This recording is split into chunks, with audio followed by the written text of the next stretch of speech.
جہاں سے آپ جیتے ہو وہاں تو آپ کہتے ہو الیکشن ٹھیک ہے، جہاں آپ ہارے ہو وہاں آپ کہتے ہو الیکشن خراب تھا.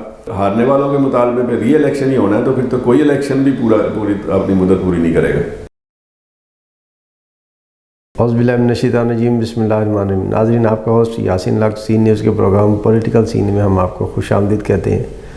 ہمارے ساتھ اسٹوڈیو میں تشریف رکھتے ہیں جبار مفتی صاحب، جو کسی تعارف کے محتاج نہیں ہیں، ہمارے اساتذہ کرام میں سے ہیں. سینئر جرنلسٹ ہیں، پاکستان کے سیاسی، دفاعی، معاشی پہلوؤں پر گہری نظر رکھتے ہیں. ہم بات کریں گے پاکستان میں انتخابات کا پروسیس مکمل ہو گیا ہے. آلموسٹ پارٹیز نے جو اتحاد کرنا تھا وہ کر لیا ہے، جو ڈیسیژن سے آلموسٹ ہو چکے ہیں. نون لیگ پنجاب میں اور وفاق میں گورنمنٹ بنانے جا رہی ہے. پنجاب جو کہ پاکستان کا سب سے بڑا صوبہ ہے، آبادی کے لحاظ سے، وسائل کے لحاظ سے بھی، اس میں ایک ایسی شخصیت کو نون لیگ نے نامزد کیا ہے جس کا پہلے کوئی ایسا ایکسپیرینس نہیں ہے کسی بھی حوالے سے. ایک یو سی ناظم یا یو سی چیئرمین شپ یا کسی ڈسٹرکٹ لیول کی مینجمنٹ میں بھی نہیں. تو ہم بات کریں گے اس ٹاپک پر جبار مفتی صاحب سے، وہ اس بارے میں کیا کہتے ہیں. السلام علیکم سر. جی سر، کیسے دیکھتے ہیں مریم نواز شریف وزیر اعلیٰ پنجاب نامزد ہو گئی ہیں اور اگلے چند دنوں میں وزیر اعلیٰ بھی ہوں گی، تو کیا وہ اتنا بڑا صوبہ ذمہ داری سے چلا پائیں گی؟ بسم اللہ الرحمن الرحیم. اگلے چند دنوں میں نہیں، کل ہی صوبائی اسمبلی کا اجلاس جمعے والے دن بلا لیا گیا صبح 10 بجے. جی. تو اس میں پہلے اسپیکر، ڈپٹی اسپیکر کا الیکشن ہوگا، انتخاب ہوگا. اس کے بعد قائد ایوان کا انتخاب ہوگا، اور ظاہر قائد ایوان ہی وزیر اعلیٰ ہوگا. تو یہ ملکی تاریخ میں پہلی مرتبہ کسی خاتون کے وزیر اعلیٰ بننے کے امکانات واضح ہیں. اس کی وجہ یہ ہے کہ پنجاب اسمبلی کے ارکان کی واضح اکثریت کو شو کرا دیا. انہوں نے اپنے گھر بلایا تھا، تو سب وہاں اتنے بڑی تعداد میں جمع ہوئے کہ توقع نہیں تھی. 100 کے قریب توقع تھی، تو وہ 120 سے بھی اوپر چلے گئے. تو اس لیے یہ سمجھا جا رہا ہے کہ یہ ایک فیصلہ ہو گیا ہے کہ کل وزیر اعلیٰ منتخب ہو جائیں گی مریم نواز. جی. تو یہ بات اپنی جگہ پہ کہ اس سے پہلے وہ کسی منصب پر رہی تھیں یا نہیں رہی تھیں، یہ بات ایک میں مثال سے واضح کرنا چاہتا ہوں کہ جب 1988 کے انتخابات میں پیپلز پارٹی کو اکثریت حاصل ہوئی تو ان کی وزارت عظمیٰ کی امیدوار بے نظیر بھٹو صاحبہ تھی. جی بالکل. اس وقت بھی یہ مخالفین میں بھی تاثر تھا، عام لوگوں میں بھی تاثر تھا کہ اس سے پہلے وہ کسی منصب پر ایز سچ فائز نہیں رہی تھیں، عمر میں بھی زیادہ نہیں تھیں. اور یہ بھی تھا کہ عالم اسلام میں اس سے پہلے کوئی مثال نہیں تھی کہ کوئی خاتون وزیر اعظم رہی ہو، بنی. تو وہ پہلی خاتون وزیر اعظم تھی عالم اسلام کی. لیکن بعد میں لوگوں نے دیکھا کہ انہوں نے مہارت کے ساتھ چلائی، بلکہ پیپلز پارٹی کے دیگر جو رہنما اور قائدین تھے ان سے بھی شاید بہتر انداز میں، وہ اگر شہید نہ ہوتی لیاقت باغ میں بم دھماکے کے نتیجے میں یا گولی لگنے میں، ابھی تک ان کے قتل کے حوالے سے دو آراء ہیں کہ کیا بم دھماکے کے نتیجے میں وہ شہید ہوئی تھی یا جو حملہ آور تھا اس کی گولی سے. جی بالکل. تو پوسٹ مارٹم رپورٹ میں البتہ یہ بات تھی کہ ان کے سر کی ہڈی، اس کو کھوپڑی کہتے ہیں، اس میں ایک سوراخ ایسا تھا جو گولی لگنے سے ہوا لگتا ہے. خیر یہ ایک علیحدہ ایشو ہے. لیکن وجہ کیا تھی کہ وہ کیوں کامیاب رہیں؟ اس لیے کہ انہوں نے جس ماحول میں آنکھ کھولی تھی، ان کے گھر کے اندر پاکستان کے وزیر اعظم ذوالفقار علی بھٹو کی وہ بیٹی تھی، وہاں انہوں نے آنکھ کھولی. بھٹو صاحب ساتھ لے کے جاتے تھے، وہ چین کے دورے پہ گئے، جہاں بھی گئے، پھر انہوں نے ٹریننگ دلوائی دفتر خارجہ میں بٹھا. اس طرح گھر کا ماحول جو ہے نا، یہ غیر اعلانیہ طور پر بھی آدمی کی ٹریننگ کر رہا ہوتا ہے. اور جو برسر اقتدار شخصیات ہوتی ہیں وہ اپنے جس بچے کو بھی ان کے خیال میں ہو کہ آگے لے کے آنا ہے تو ان کی تربیت ساتھ ساتھ کر رہی ہوتی ہے. تو مریم نواز کے ساتھ بھی یہ ہے کہ مریم نواز کے والد 3 دفعہ کے وزیر اعظم، مریم نواز کے چچا وزیر اعظم، مریم نواز کے بھائی وزیر اعلیٰ پنجاب رہے اتنی دیر، حمزہ شہباز فرسٹ کزن. تو اس لحاظ سے ان کے گھر کا ماحول تو ہے حکمرانی کا. اور پھر یہ جو آپ نے دیکھا ہوگا کہ جو بیوروکریسی کے جو چیدہ لوگ ہیں سیکٹری لیول کے، وہ باقاعدہ ان کو بریفنگ دے رہے ہیں پہلے سے، انہوں نے ایک پروٹوکول بھی دے دیا ہے، بریفنگ بھی دے رہے ہیں. تو اس لیے یہ کہنا کہ اس سے پہلے وہ کبھی کسی منصب پر نہیں رہے ہیں تو شاید وہ ناتجربہ کار ہے. تو تجربہ اور جو ٹریننگ ہے وہ تو اس طرح حاصل ہوتی ہے. میں تو صرف یہ کہوں گا کہ ہمیں دعا کرنی چاہیے کہ آنے والا ہر دن پاکستان کے لیے، پنجاب کے لیے، ہر صوبے کے لیے بہتر طور پر سامنے آئے، اچھے دن کے طور پر آئے.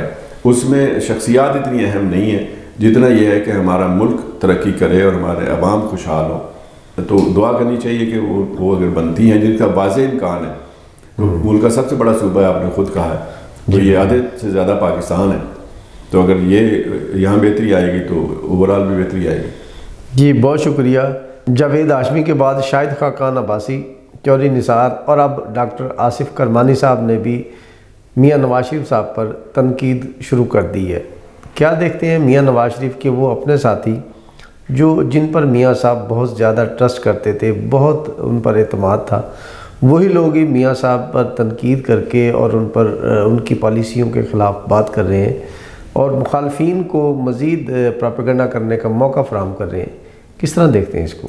جب تک وہ کوئی اسپیسیفک الزام نہیں لگاتے اس وقت تک تو کوئی جواب بھی نہیں دیا جا سکتا اور تبصرہ بھی نہیں کیا جا سکتا. اب دیکھیں کوئی کل کلام کوئی اور نکل آئے یا وہ کوئی اور پریس کانفرنس کر کے بتائیں تو پھر پتہ چلے گا. ابھی تو گو مگو والی بات ہے، گول مول بات. جی ایسی انہوں نے میاں صاحب کی پالیسیوں کو تنقید کا نشانہ بناتے ہوئے کہا ہے کہ ماضی کی مسلم لیگ نون سب سے بھاری مینڈیٹ والی تھی، آج دیکھیں مسلم لیگ نون کا سٹیٹس کہاں ہے. اس حوالے سے انہوں نے بات کی ہے. دیکھیں نا، یہ میرا تو یہ منصب اور مقام نہیں ہے کہ میں ان کی باتوں کا جواب دوں، لیکن میں تو ایک کامن سینس کے طور پر ایک بات تبصرے کے طور پر کر لیتا ہوں. تو جہاں تک بڑی پارٹی کا شرنک ہونا، چھوٹی پارٹی بننا، بڑی کامیابی کے بعد چھوٹی کامیابی پہ آنا یا ناکامی پہ آنا، تو یہ تو آپ اپنے جو ملکی تاریخ ہے پون صدی کی، اس کے اوپر نظر ڈال کے دیکھ لیں. کبھی ایک پارٹی بہت پاپولر ہوتی ہے، پھر وہ کم پاپولر ہوتی ہے، پھر وہ ان پاپولر ہو جاتی ہے. ایک اور پارٹی پھر ابھرتی ہے، پھر وہ پاپولر ہوتی ہے، کم پاپولر ہوتی ہے، ان پاپولر ہوتی ہے. یہ فیزز ہیں، ہر پولیٹیکل پارٹی کے اوپر آتے ہیں. تو مسلم لیگ نون نے وہ جو اپنا پیک ٹائم تھا وہ انجوائے کر لیا. وہ انجوائے کرنے کے بعد جو تنزلی کا ایک سفر ہے وہ شروع ہوتا ہے. تو اس میں بھی وہ اس وقت پنجاب پر بھی حکمران ہونے جا رہے ہیں، وہ وفاق میں حکمران ہونے جا رہے ہیں. تو اس لیے دو اہم ترین جگہوں پہ وہ ابھی تک ان کی پاور، سیاسی قوت اتنی ہے کہ انہوں نے حکومت لی ہے. لیکن تھوڑی بہت اونچ نیچ جو ہوتی ہے یہ، اور پھر یہ کہ ہمارے ہاں ایک دفعہ نیچے آنے کے بعد واپس اوپر جانا بڑا مشکل ہوتا ہے. تو یہ ساری سیاسی پارٹیوں کے ساتھ ہوا ہے. پیپلز پارٹی کسی وقت کتنی مقبول تھی، اس سے پہلے مسلم لیگ کتنی مقبول تھی. پی ٹی آئی کرائسس سے گزر رہی ہے. اس کے نتیجے میں وہ بڑی بن کے نکلتی ہے، یہ چھوٹی بن کے نکلتی ہے. یہ اب کل مورخ بتائے گا. اس سے پہلے وہ انجوائے کر چکے ہیں، بے شمار پاپولیرٹی اور حکمرانی بھی کر چکے ہیں. تو اب دیکھیں یہ وقت کی بات ہوتی ہے. اس میں سارا قصور وہ قائد کا نہیں ہوتا، ہمارے جیسے کارکنوں کا بھی ہوتا ہے. جی بہت شکریہ. ہم نے دیکھا ہے کہ ماضی میں مریم نواز شریف کی طبیعت میں انتقام کی سیاست اور انتقام کے معاملات پائے جاتے ہیں. کیا دیکھتے ہیں سی ایم پنجاب بننے کے بعد وہ اپنے سیاسی مخالفین کے حوالے سے انتقامی کارروائیوں میں اور دیگر معاملات میں اس کو اسی طرح کنٹینیو رکھیں گی ان پالیسیز کو، یا یہ کچھ چینج لائیں گی مثبت؟ ذمہ داریوں کا بوجھ ہوتا ہے، یہ آدمی کا کسبل نکال دیتا ہے. پھر آدمی کو سیدھا ہونا پڑتا ہے. اگر اس نے سیاست میں رہنا ہے تو اس کو سیدھا ہونا پڑتا ہے. انتقام کی سیاست نہیں چل سکتی، نہیں چلتی، کبھی بھی نہیں چلتی. تو کیونکہ انتقام سے پھر ظلم جنم لیتا ہے، اور ظلم پھر بچے جنتا ہے، پھر خود ظلم کرنے والا اس کی لپیٹ میں آ جاتا ہے. یہ ان کو سمجھ ہوگی کیونکہ وہ انہوں نے برے دن بھی دیکھے ہوئے ہیں. جی بہت شکریہ. مولانا فضل الرحمان صاحب نے 2024 کے عام انتخابات کا 75% غیر شفاف قرار دے دیا ہے. کیا دیکھتے ہیں اس کو؟ اس پر تو بہت سارے تبصرے پہلے بھی کیے جا چکے ہیں. بات یہ ہے کہ ہمارا المیہ یہ ہے، ایک فرد سے لے کر قوم تک، سیاسی پارٹی تک، گروہ تک، سارے جتنے بھی آپ صورتیں دیکھ لیں اس میں یہ ہوتا ہے کہ میٹھا میٹھا ہاپا، کڑوا کڑوا تھو تھو. یہ الیکشن ایسا تھا جس میں تقریباً تمام سیاسی پارٹیاں کہہ رہی تھیں کہ جی دھاندلی ہوئی ہے، ہمارے ساتھ دھاندلی ہوئی ہے. جی اب اس میں تبصرہ نگار یہ کہتے ہیں کہ بھائی جہاں سے آپ جیتے ہو وہاں تو آپ کہتے ہو الیکشن ٹھیک ہے، جہاں آپ ہارے ہو وہاں آپ کہتے ہو الیکشن خراب تھا. تو مولانا فضل الرحمان صاحب بھی بڑے ہی کائیاں سمجھدار اور تیز سیاستدان ہیں، تو وہ جب بھی کوئی بات کرتے ہیں تو اس کا میسج کہیں نہ کہیں ڈیلیور ہو رہا ہوتا ہے. انہوں نے اگر یہ بات کی ہے تو اس لیے کی ہوگی کہ جو انتخابات میں ان کی توقعات تھیں کامیابی کے حوالے سے پوری نہیں ہوئی. جی اب وہ 10 سیٹیں ان کے پاس بلوچستان میں تو ہیں، لیکن قومی اسمبلی کے اندر اور باقی کے پی کے میں جہاں ان کو توقع زیادہ تھی تو وہاں نہیں ہو سکا. وہ مایوسی کا شکار ہوئے ہیں اور وہ سمجھتے ہیں کہ یہ الیکشن ہی ٹھیک نہیں ہوا. تو جیتنے والوں سے بھی پوچھ لیں وہ کیا کہتے ہیں، کے پی کے میں بلوچستان میں دھاندلی ہوئی ہے کہ نہیں ہوئی. بہرحال یہ اب سوشل میڈیا پہ سلسلہ چل رہا ہے جی کہ دوبارہ الیکشن کی ایک ہیش ٹیگ کے ساتھ، جی بالکل، کوئی کبھی کسی کا مطالبہ کبھی کسی کا مطالبہ. تو اگر ہارنے والوں کے مطالبے پہ ری الیکشن ہی ہونا ہے تو پھر تو کوئی الیکشن بھی پوری اپنی مدت پوری نہیں کرے گا. جی بہت شکریہ. مختلف حلقوں سے سینکڑوں اپلیکیشن چیف الیکشن کمشنر کے آفس میں بھجوا دی گئی ہیں، درخواستیں جمع کروا دی گئی ہیں. ان درخواستوں پر سماعت جاری ہے. اگلے چند ہفتوں میں تمام الیکشن کمیشن کی جو متنازع سیٹیں درخواستیں فارم 45 اور فارم 47 کا جو اختلاف ہے، ڈیفرنس ہے، امید ہے بہت جلد سامنے آ جائے گا اور پاکستان کے ان انتخابات کے جو فائنل نتائج ہیں وہ جاری کر دیے جائیں گے. حکومتیں بننے کی طرف جا رہی ہیں. امید ہے پاکستان امن و امان کے حوالے سے، معیشت کے حوالے سے، دیگر تمام شعبوں میں اسی طرح ترقی کا سفر جاری و ساری رکھے گا. اس کے ساتھ ہی آج کے پروگرام کا وقت ختم ہوتا ہے. نیکسٹ پروگرام تک کے لیے ہم آپ سے اجازت چاہتے ہیں. پاکستان زندہ باد. بہت شکریہ.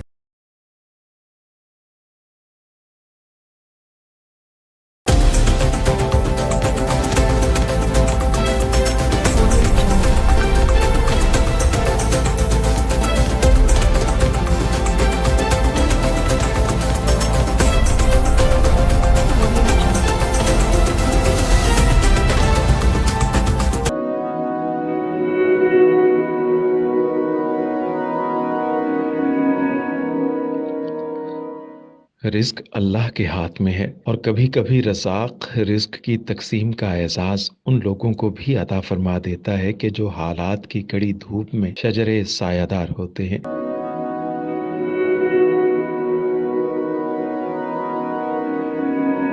ملتان میں سلطان فاؤنڈیشن کی جانب سے مختلف مقامات پر سینکڑوں افراد کے لیے سلطان دسترخوان سجایا جاتا ہے.